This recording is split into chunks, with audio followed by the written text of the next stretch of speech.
Bom dia, Ana! Bom dia, prof!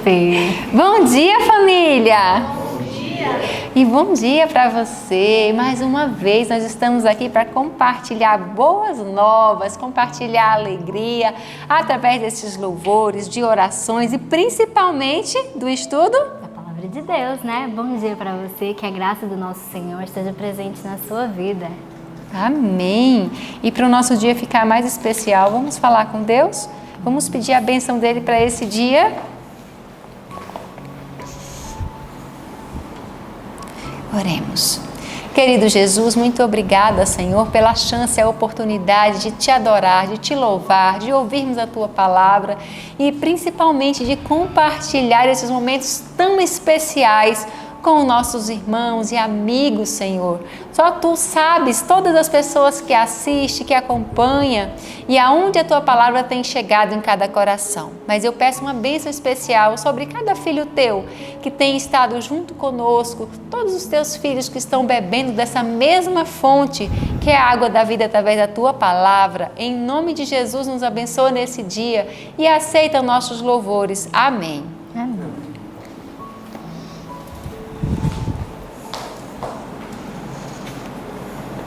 Prof, eu tenho uma certeza na minha vida. Qual é? Toda vez que uma pessoa se salva, ela sempre anda alegremente nos caminhos do Senhor. E por isso eu queria louvar o Senhor com o hino 172. Anda sempre alegre. Vamos cantar.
Coisa boa é estar feliz, né?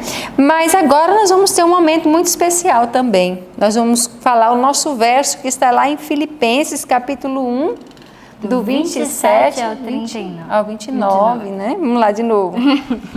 Aonde está, Ana? Filipenses 1, do 27 ao 29.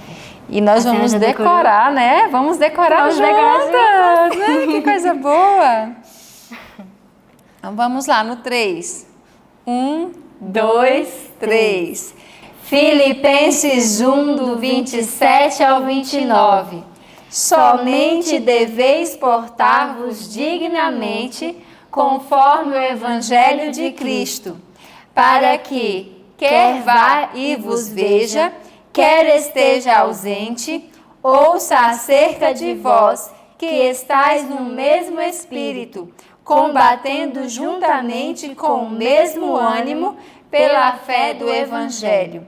E em nada vos espanteis dos que resistem, o que para eles, na verdade, é indício de perdição, mas para vós de salvação, e isto de Deus, porque a vós vos foi concedido, em relação a Cristo, não somente crer nele, como também padecer por ele.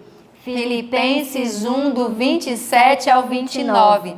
Filipenses 1, do 27 ao 29.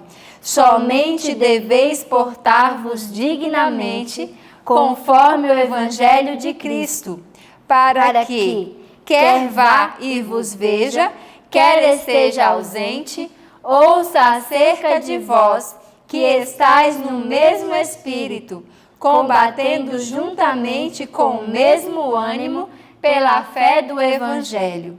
E em nada vos espanteis dos que resistem, o que para eles, na verdade, é indício de perdição, mas para vós de salvação, e isto de Deus, porque a vós vos foi concedido, em relação a Cristo, não somente crer nele, como também padecer por ele. Filipenses 1, do 27 ao 29. Filipenses 1, do 27 ao 29. Somente deveis portar-vos dignamente, conforme o Evangelho de Cristo, para que, quer vá e vos veja, quer esteja ausente, ouça acerca de vós, que estáis no mesmo Espírito, combatendo juntamente com o mesmo ânimo pela fé do Evangelho. E em nada vos espanteis dos que resistem, o que para eles, na verdade, é indício de perdição, mas para vós de salvação, e isto de Deus, porque a vós vos foi concedido, em relação a Cristo, não somente crer nele, como também padecer por ele. Filipenses 1, do 27 ao 29. Amém. Amém, que coisa boa, né? E agora vamos para o momento especial, né? Que é o nosso estudo. Que Deus possa abençoar você nesse estudo e até a próxima. Fica com Deus e um bom dia. Olá, bom dia para você que acabou de chegar, que acabou de clicar aí para assistir mais uma vez um vídeo da Escola de Profetas. Talvez esse dia começou bem calmo, bem sereno, né? Escola de Profetas. A gente olha assim para o céu e fala, nossa, que dia lindo, esse dia vai ser maravilhoso, tá tudo tão bonito, os passarinhos estão cantando, tudo tão calmo, né? Vigia, vigia e ora, né? Vigia e ora porque a tempestade pode se abrigar dentro do coração. Então hoje é mais um dia para a gente lutar as guerras do Senhor, aprendermos as coisas do céu, né? E lutarmos contra o inimigo. Que você seja fortalecido pelo Senhor para lutar essa batalha. E hoje nós temos coisas lindas para estudar. Que glorioso! É muito bom ter a Bíblia. Hoje eu estava ali sentada, beijando, abraçando minha Bíblia e pensando como eu gosto dessa Bíblia. Ela me ensina tantas coisas e ela me faz ser diferente pelo poder de Deus. Então, eu quero convidar você a abrir essa Bíblia maravilhosa. Neemias, capítulo 11. Nós vamos estudar capítulo 11, o 12, o 13. E eu quero deixar aqui registrado, diante do céu, como eu amo Neemias. Eu sou apaixonada por Neemias. Um grande homem, um grande herói, usado por Deus. E eu quero ser que nem ele. Se Deus me permitir, me der graça, e eu sei que ele permite dar graça, né? Depende da gente. Eu quero ser que nem Neemias. Que homem valoroso. Muito lindo o testemunho de Neemias. E vamos ler também Profetas e Reis, capítulo 57, Reforma. Eu tenho aprendido, nesses poucos anos que já vivi da minha vida, esses quase 30, né? Tenho aprendido quão maravilhoso e que privilégio é estar na obra de Deus. Gente, é privilégio demais, é muita graça ser envolvido na obra e nas coisas de Deus. Mas também não é fácil. É uma vida de muita luta, de muita abnegação, de muito sacrifício. E quando eu leio a história de Neemias, eu vejo isso claramente esboçado na história dele. E eu vejo aqui que nesse momento tão difícil da história de Neemias, ele teve que aprender do Senhor a lutar bravamente as batalhas do Senhor. Nós estamos acompanhando o estudo, estamos vendo, né, que o povo de Israel havia sido animado por Zorobabel, por Esdras, por Neemias a continuar e terminar a obra de Deus. E o reavivamento foi tal, foi uma coisa tão linda que Esdras e Neemias conseguiram alcançar com aquele povo, né, ensinando, doutrinando, mostrando o jeito certo de viver, e o povo se convertendo, se arrependendo, dizendo: nós queremos servir ao Senhor, nós queremos servir ao Senhor. Só que dentro da obra de Deus não existe apenas trigo genuíno. Nós já sabemos, isso foi ensinado pelo nosso próprio Salvador. Dentro da obra de Deus há trigo e joio. Há pessoas que estão envolvidas na obra de Deus que pensam que são trigo. Mas somente o Senhor Deus, que sonda os corações e as intenções, sabem quem realmente é trigo e quem é joio. E às vezes a gente é tentado a pensar que o joio é só o vizinho, né? Mas possa ser que o joio seja eu. Possa ser que o joio seja você, se não tivermos intenções genuínas e um coração verdadeiramente convertido. E na obra que Neemias e Esdras estavam fazendo, as pessoas disseram: nós queremos o Senhor, nós queremos servir a Ele, nós queremos consertar tudo. Mas quando Neemias e Esdras viraram as costas, o povo começou a apostatar. O que você acha disso? Alguém que só faz o certo porque tem alguém olhando. A gente ensina aqui os alunos: não faça o certo quando um professor está vendo, quando ele está por perto. Senão você não vai aprender a gostar de você. O bom mesmo é fazer o certo quando ninguém está te vendo. Que aí você fala assim: olha, eu consegui fazer o certo sem precisar receber nenhum merecimento, nenhuma glória, nenhuma honra, nenhum. Muito bem, continue assim. O bom é fazer o certo quando ninguém está vendo. E lá estava agora, Neemias teve que voltar, né, para resolver algo do rei. E aí o povo ficou à sua própria direção e eles começaram a apostatar. O que começou a entrar dentro do povo do Senhor novamente? É incrível como a história se repete, né? Começaram a entrar em casamentos mistos, começaram a casar com o povo estrangeiro, começaram a se associar com os idólatras, começaram a negligenciar as ofertas e os dízimos a ponto de muitos levitas e sacerdotes abandonarem a obra de Deus porque não tinham recursos para viver. Consegue entender a seriedade disso? Começaram a quebrar o sábado, tudo aquilo que tinha acontecido que levaram eles para o cativeiro. Imagina só essa desgraça. E quando Neemias volta, Neemias toma um susto. Pega aí o livro, Neemias capítulo 13. Pega aí o capítulo 13, eu quero que você leia comigo essa informação. Que está aqui no versículo 1. Olha só o que está aqui no versículo 1. Naquele dia, leu-se no livro de Moisés aos ouvidos do povo, e achou-se escrito nele que os amonitas e os moabitas não entrassem jamais na congregação de Deus. Percebe isso daqui? Havia uma orientação clara a respeito disso, que Deus havia deixado ao povo de Israel, que os amonitas e os moabitas não poderiam entrar no templo de Deus e nem poderiam ter nenhum tipo de associação com o povo de Deus. Para explicar isso daqui, antes de eu avançar com vocês, eu preciso ler o que está lá em Deuteronômio, capítulo 23, porque foi quando Deus deu essa orientação. Olha só, Deuteronômio, capítulo 23, a partir do versinho 3. Olha o que diz aqui, ó. Nenhum amonita, nem moabita entrará na congregação do Senhor, nem ainda sua 10ª geração, nem ainda sua 10ª geração entrará na congregação do Senhor eternamente. Por que Deus pediu algo tão sério?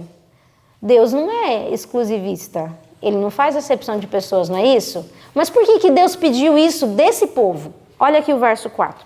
Porquanto não saíram com água e pão a receber-vos no caminho quando saíeis do Egito, e porquanto alugaram contra ti a Balaão, filho de Beor, de Petor, de Mesopotâmia, para te amaldiçoar. Porém, o Senhor teu Deus não quis ouvir Balaão, antes o Senhor teu Deus trocou a maldição em bênção, porquanto o Senhor teu Deus te amava. Não lhe procurarás nem paz, nem bem em todos os teus dias para sempre. Olha a seriedade disso.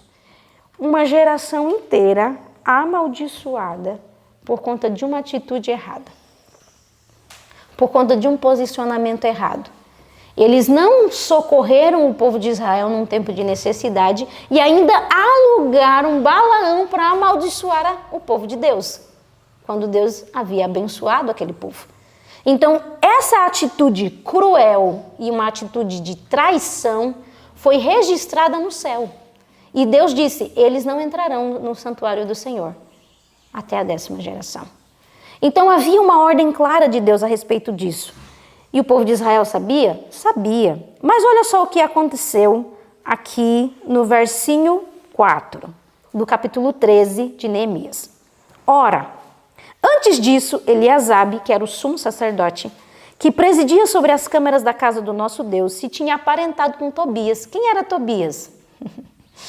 Tobias era um amonita, um dos mais ferrenhos inimigos da obra de Deus. Você lembra quando Zorobabel começou lá a iniciar a restauração, Esdras, até mesmo Neemias? Tobias e Sambalá foram os dos mais ferrenhos inimigos da causa de Deus. E esse sumo sacerdote aparentou-se com esse homem, com o mais ferrenho inimigo do Senhor. E não só isso, ele pegou uma das câmaras do templo de Deus, retirou as ofertas do Senhor e colocou Tobias lá dentro. Olha o desaforo. Olha a afronta que esse sumo sacerdote teve capacidade de fazer contra Deus. E o livro vai trazer que esse era do maior desprezo contra Deus que o sumo sacerdote poderia estar fazendo. Você entende a seriedade disso? Ele estava favorecendo um inimigo de Deus que Deus já havia amaldiçoado. Você consegue perceber a seriedade disso? E quando ele fez isso, presta atenção, um mal gera outros males. O pecado não é intacto, ele não é estático. Ele desenvolve. E quando o sumo sacerdote permitiu essa ação, essa afronta, esse desprezo contra uma orientação de Deus, o que começou a acontecer? Os fiéis começaram a perceber que as ofertas começaram a ser mal empregadas. As ofertas e os dízimos começaram a ser mal empregadas. E com isso os adoradores começaram a ser infiéis. Começaram a não devolver os seus dízimos porque estavam insatisfeitos. Já que as ofertas e os dízimos eram mal empregados, eu também não devolvo. Eu já vi muita gente hoje fazer isso. Pessoas que falam assim, não, mas não estão usando as ofertas do jeito certo, não estão usando os dízimos do jeito certo, fulano isso, fulano aquilo, eu não devolvo meu dinheiro para a casa do tesouro. Deus em nenhum momento nos deu a liberdade de fazermos isso. A nossa parte é devolver aquilo que o Senhor pediu que nós devolvamos. E esse povo decidiu não devolver e, por consequência, muitos abandonaram a obra de Deus. Percebe? O pecado ele não é estático, ele vai crescendo. Agora, além disso, o povo começou a quebrar o sábado. Gente, eu fiquei assim, enquanto eu li esse capítulo 13 de Neemias, eu ficava rindo sozinha. Porque que coragem, que homem tremendo é Neemias. Se você pegar aqui o versículo 15 do capítulo 13 de Neemias, olha só o que estava acontecendo. Naqueles dias vi em Judá os que pisavam lagares ao sábado e traziam feixes que carregavam sobre os jumentos, como também vinho, uvas e figos, toda a espécie de cargas que trazia a Jerusalém no dia de sábado, e protestei contra eles no dia em que vendiam mantimentos. O que você faria se você visse o povo do Senhor quebrando o sábado, vendendo, negociando? O que você faria? Olha o que Neemias fez. Também habitavam em Jerusalém tírios que traziam peixe e toda a mercadoria que vendiam no sábado aos filhos de Judá e em Jerusalém. E contendi com os nobres de Judá e lhes disse, que mal é este que fazeis profanando o dia do sábado? Ele chamou os nobres e falou assim, ei, por que vocês estão permitindo isso? Eu não estou entendendo, vocês são líderes no povo de Israel. O que está acontecendo com vocês? Por que vocês estão deixando esse mal acontecer no meio do povo? E o livro vai nos trazer que os nobres de Judá permitiram que se vendesse, comprasse e negociasse nos sábados por interesse próprio. Eu quero te perguntar, por que você permite a impiedade? Aí você pode dizer assim, mas eu não permito. Será que não? Você sabe que as trevas se tornam mais densas quando não há luz que brilhe? Porque o nosso mundo jaz em trevas, não é só porque ele jaz no maligno, é porque tem faltado luz. Porque só há treva na ausência de luz. Por que há tantas filosofias sendo pregadas e vividas e impostas? E isso está parecendo comum e muito normal. É porque a luz tem deixado de brilhar. Então eu pergunto para você, e pergunto para mim também, Joana, de que maneira você tem tolerado a impiedade? Porque os nobres de Judá permitiram a impiedade por interesse próprio. Talvez você permita porque tem medo de falar, não tem coragem, ou é porque é fraco, não quer perder amigos, não quer perder espaço, posição. O que é que você tem no coração que permite a impiedade? Os nobres de Judá tinham interesse próprio, era bom, era conveniente para eles. Só que veja só qual foi a atitude de Neemias. Isso daqui é muito lindo. Se você pegar aqui o verso 20 de capítulo 13 de Neemias, diz: então os negociantes e os vendedores de toda a mercadoria passaram a noite fora de Jerusalém, 1 ou 2 vezes. Ele mandou fechar todos os portões, fecha todos os portões, chegou o sábado, ninguém sai, ninguém entra, ninguém vende. Incrível isso, que autoridade, né? E aí os vendedores ousados ficaram lá de fora de Jerusalém, espreitando um coitado judeu passar e ele vender. Aí olha só o que foi que Neemias fez no verso 21. Protestei, pois, contra eles e lhe disse: por que passais a noite de fronte do muro?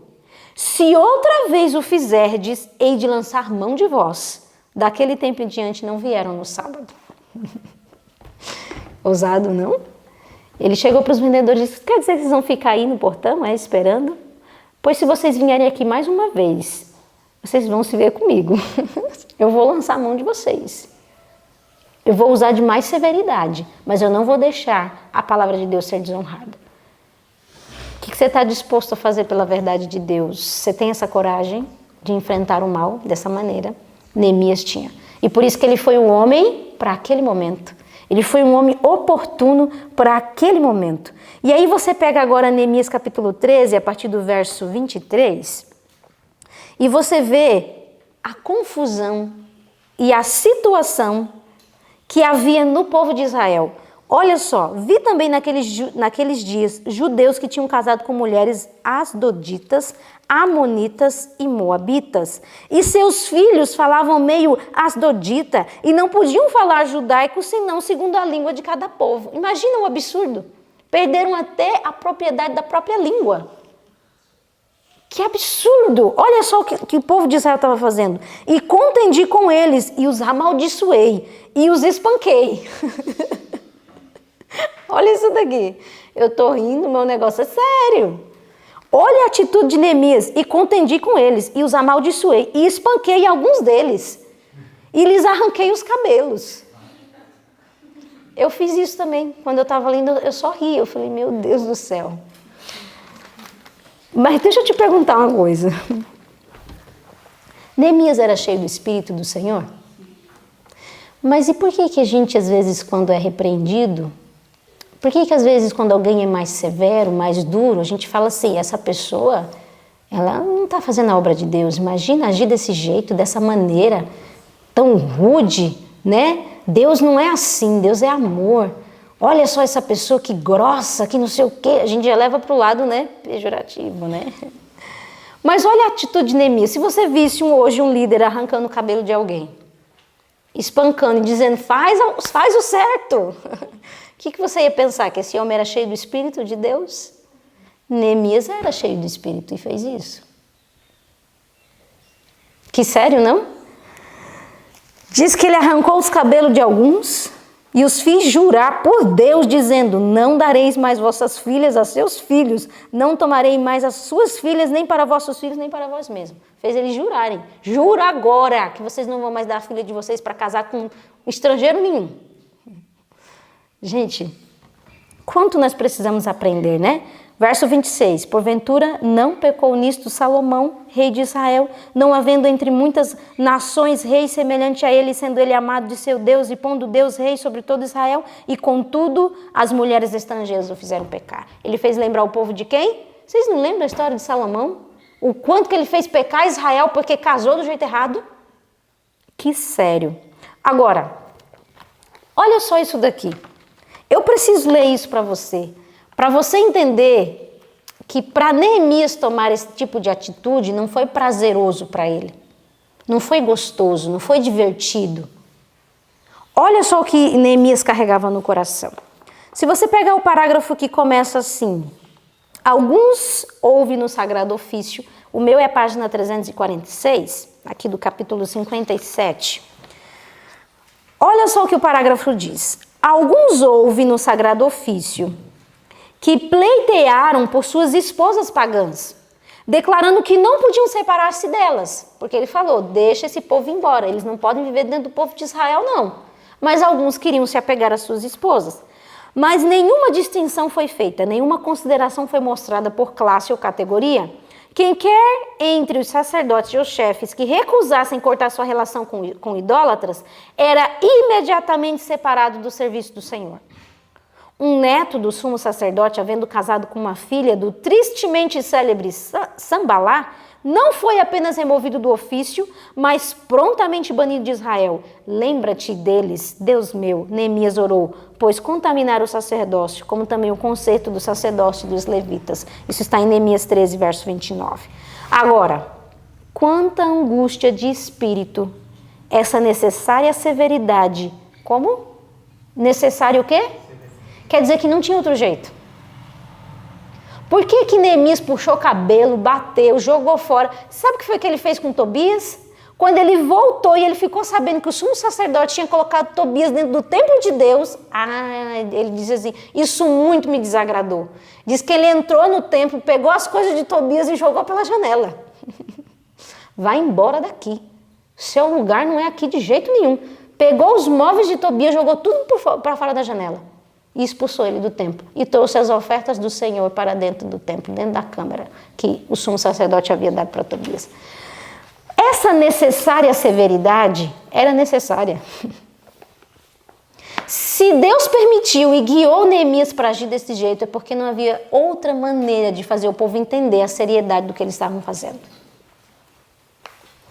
E aqui o texto diz, quanta angústia de espírito essa necessária severidade custou ao fiel obreiro de Deus, somente o juízo revelará. Ele fazia isso alegre, com prazer? Não, angústia de alma. Senhor, me ajuda. Angústia de alma, e é verdade mesmo, quem lidera sabe. Quanta angústia de alma a gente enfrenta para fazer aquilo que é certo. E não deveria ser, né? Fazer o certo deveria ser bom. E é bom, mas eu digo, bom para o coração, a gente não tem que ter angústia para fazer o certo. Mas a gente tem que enfrentar algumas coisas dentro da obra, não? Houve uma constante luta com elementos opositores e somente com jejum, humilhação e oração o progresso foi conseguido. Que dureza, mas Neemias não desistiu. Ele foi avante e fez a obra de Deus progredir. Ele foi avante, insistiu, lutou com o povo, teve que agarrar no cabelo do povo, mas ele fez a obra de Deus acontecer. Que luta tremenda. Agora, quando Neemias tomou essa atitude, alguns dos que não quiseram abandonar suas esposas, seus filhos, deixaram o povo de Israel e passaram a conviver com os samaritanos. Se desbandearam de vez. E aí é onde surge a grande inimizade entre judeus e samaritanos. Você sabe dessa história, né? No tempo de Jesus, o que acontecia? Samaritanos e judeus não se bicavam. E era uma briga. Qual é o templo que é para adorar? É o templo de Jerusalém ou o Monte Gerizim? Como foi que isso surgiu? Foi exatamente nesse momento que Neemias fez essa reforma no povo de Deus e alguns não quiseram aceitar a reforma e fugiram para os samaritanos. E ali naquele momento diz que eles construíram um templo no Monte de Gerizim para se opor à casa de Deus. Você sabe como é que foi surgir os samaritanos? Você lembra? A gente já estudou isso. Se você pegar lá a sua Bíblia em Reis, no livro de Reis, 2 Reis 17, os versos 24 a 28, fala o seguinte, ó. O povo de Israel, porque lembra que o povo tinha se dividido, o povo do norte e o povo do sul? O povo do norte havia sido levado cativo pelo reino da Síria. Aí olha só o que aconteceu aqui no verso 24. E o rei da Síria trouxe gente de Babilônia, de onde? Babilônia, de Cuta, de Ava, de Amate, de Sevaim, e fez habitar nas cidades de Samaria, em lugar dos filhos de Israel. E eles tomaram a Samaria em herança e habitaram nas suas cidades. Então Samaria o povo de Israel, o povo do norte, tinha sido levado cativo. Aí o rei da Síria falou assim, vamos agora povoar Samaria. E aí ele trouxe gente da onde? De Babilônia. E sucedeu que no princípio da sua habitação ali não temeram ao Senhor, e o Senhor mandou entre eles leões que mataram alguns deles. Por isso falaram ao rei da Assíria, dizendo, a gente que transportastes e fizestes habitar na cidade de Samaria não sabe o costume do Deus da terra. Assim mandou leões entre ela, e eis que mataram, porquanto não sabe o culto do Deus da terra. Então o rei da Assíria mandou dizer, levai ali um dos sacerdotes que transportastes de lá, e vai e habite lá, e eles lhes ensinem o costume do Deus da terra. Veio, pois, um dos sacerdotes que transportaram de Samaria e habitou em Betel, e lhes ensinou como deveriam temer a Deus. Então o que eram os samaritanos? Uma mistura de gente. O rei da Assíria havia povoado aquela terra com os babilônicos.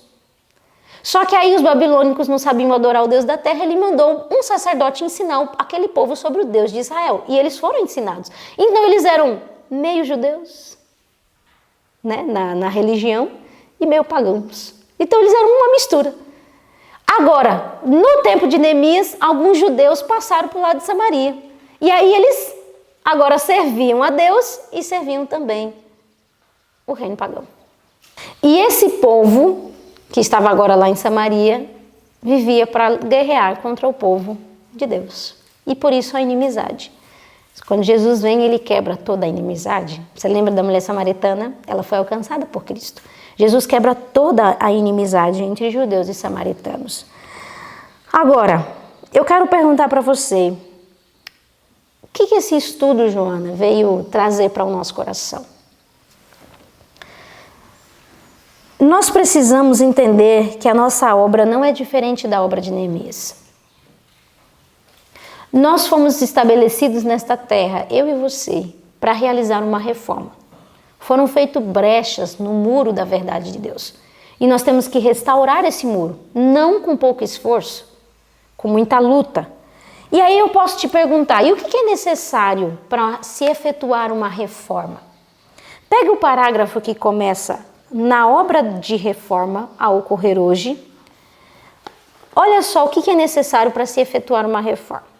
Na obra de reforma a ocorrer hoje, há necessidade de homens que, como Esdras e Neemias, não obscureçam ou desculpem o pecado. Olha aí. Pode-se efetuar uma reforma desculpando o pecado? Não, não tem como. Não se desculpa pecado. Nem se esquivem de vindicar a honra de Deus. Aqueles sobre quem repousa o fardo desta obra não se sentirão em paz quando o erro é praticado, nem cobrirão o mal com o manto da falsa caridade. Eu sou seu amigo e te deixo no erro. Não é amigo coisa nenhuma. Eles se lembrarão que Deus não faz acepção de pessoas e que a severidade para com... Isso aqui me impressionou demais. Presta bem atenção. A severidade para com uns poucos pode representar misericórdia com muitos. Quantos se perdem dentro da obra de Deus por conta que alguém decide fazer o errado e azara tudo? Quantos são perdidos? Por isso que a severidade é necessária para com alguns, para que muitos não se percam. Entende isso? Lembrar-se-ão também que o Espírito de Cristo deve ser revelado naquele que repreende o mal. Em sua obra, Esdras e Neemias se humilharam perante Deus, confessando os seus pecados e os pecados do seu povo e pleiteando o perdão como se fossem eles ofensores. Esse é o espírito correto.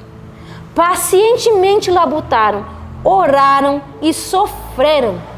O que tornou mais difícil a sua obra não foram as hostilidades abertas dos pagãos, mas a oposição secreta de pretensos inimigos, ou de pretensos amigos, que, colocando a sua influência ao serviço do mal, aumentaram 10 vezes o fardo dos servos de Deus. O que aumenta o fardo dos servos de Deus? Não é os inimigos de fora, são os que estão dentro e que não cooperam para a obra funcionar. Esses são os que aumentam o fardo dos servos de Deus 10 vezes. Que coisa difícil. Esses traidores forneceram os inimigos do Senhor com material para ser usado em sua guerra contra o seu próprio povo. Suas más paixões e rebeldes desejos estavam sempre em conflito com os reclamos de Deus. Os sucessos que acompanharam os esforços de Neemias mostram o que a oração, fé e ação sábia e enérgica podem realizar. O que a gente precisa? Oração, fé, ação sábia e enérgica. Neemias não era sacerdote, não era profeta, não fez praça de altos títulos. Ele era um reformador, surgido para um importante tempo. Seu alvo era pôr o seu povo em harmonia com Deus. Inspirado com um grande propósito, ele pôs cada energia do seu ser na sua realização. Alta e irredutível integridade marcou seus esforços. Ao entrar em contato com o mal e a oposição ao direito, tomou posição tão determinada que o povo foi despertado para trabalhar com vivo zelo e coragem. Eles não podiam mais reconhecer sua lealdade, seu patriotismo e profundo amor a Deus, e vendo isto, sentiram-se desejosos de segui-lo aonde ele os levasse.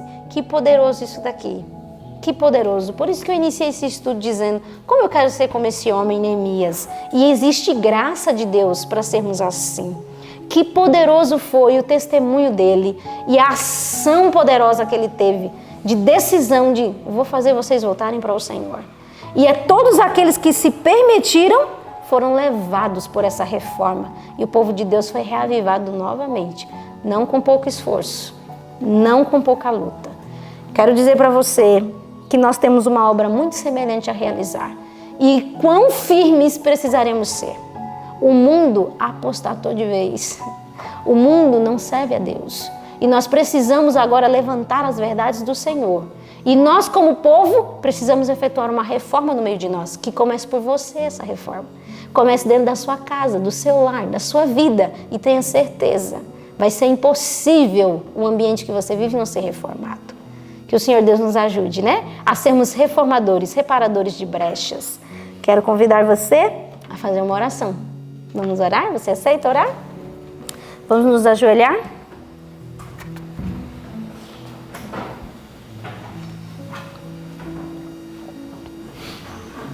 Querido Deus e Pai, o quanto ainda precisamos aprender, Senhor, sobre a Tua pessoa, sobre quem Tu és. Muitas vezes chamamos de amor aquilo que não é amor, é apenas falsa caridade. Muitas vezes, Senhor Deus, chamamos o errado de certo e não é, Senhor. Quantas vezes, Senhor Deus, assimilamos a severidade e a correção como algo ruim e não é, Senhor, é uma bênção. Ajuda-nos, ó Pai, a entendermos as coisas do jeito certo, a termos olhos espirituais para enxergar as situações.